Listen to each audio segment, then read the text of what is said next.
Hi everyone, it's Simon Keeling here at weatherweb.net with your look ahead video updated on Thursday the 11th of December, and attention focused really on what happens tonight with an area of low pressure that deepens quickly as it passes across Southern Ireland, across Wales and into northern parts of England. This is the output from the Met Office Euro 4 model. That's their high resolution 4 kilometre model. It's from weatheronline.co.uk, and what it shows here is the chart for midnight. There's the area of low pressure look into the Irish Sea. Now it also shows precipitation, and where precipitation falls as rain it's blue, where it's snow it's pink. And you notice already we've got bits and pieces of pink across the Pennines and across central parts of Ireland as well. You can't take it too literally, but it's good as a guide. Also, just notice how close the isobars are here coming up through the English Channel. Some severe gales coming through the English Channel during tonight. Could look at gusts of 60 to 70 miles an hour here as that low zips eastwards.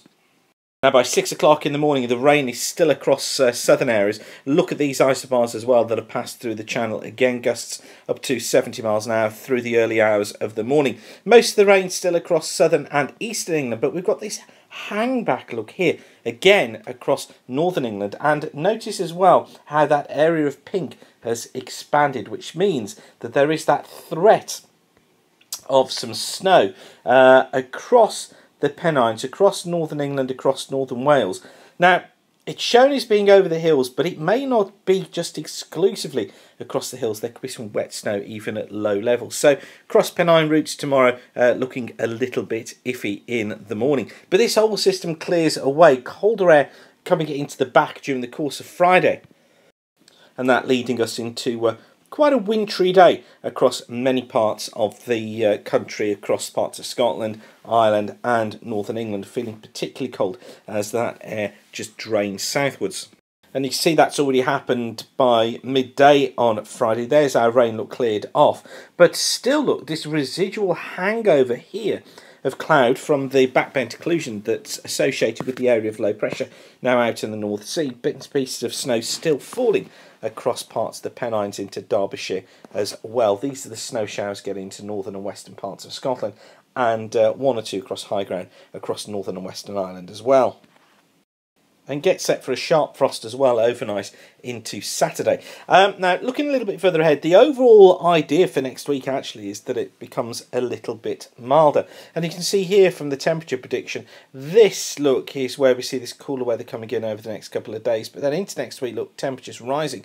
Although the ensemble does try and bring them back down again, look, by the time we're getting into that week just pre-Christmas. I actually think this is a bit low. I think they'll probably be through there. So I do think that we head into a milder idea for that pre-Christmas period, and I don't think quite as stormy as it has been, although there could still be gales and severe gales across Scotland and parts of Ireland. Okay, what about further ahead still? Hugo van den Heuvel has just released his latest analogue predictions heading out for January, February and March. This is the 500 millibar heights, and you can see here, look, still maintaining higher than normal heights off towards the north of the UK, lower than normal down towards the south. So maintaining really the ideas that that were there previously, which is the jet is further south through the winter months, and that leads to the propensity for conditions that we've really recently had, that idea of it potentially being windy and more stormy. But also what it tends to do is to mean that cold air may at any time get in from the east or the northeast. But the temperature analogues looking like this. Now, of course, half of Europe is over here, and the UK and Western Europe is over here. So you've got to bear that in mind when you're looking at these maps. But this is the forecast mean temperatures, the anomalies, for January, February and March. It's the 3 months as a whole, and just look how cold the prediction is still across central and eastern parts of Europe. Not so much look for the UK, nearer normal temperatures across most of the UK, with the cold air held off towards the east.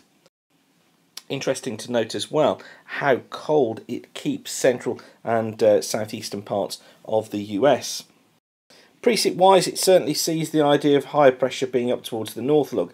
Keeps the UK, at least the north and the west of the UK, in much drier conditions than normal. And although it puts much of England and Wales into near normal conditions, it could be that off towards the east it leans into dry weather as well. And you notice there, look, the wet conditions across the Atlantic here, running into Iberia and across southern parts of Europe. And in fact, what you could do there is almost just draw the jet in across there, look, because that's where the strongest jet is likely to be.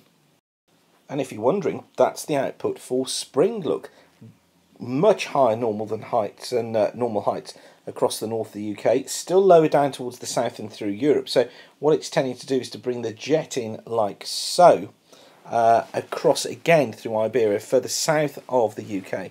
Tends to bring in more on this one of an east to southeasterly flow through the UK.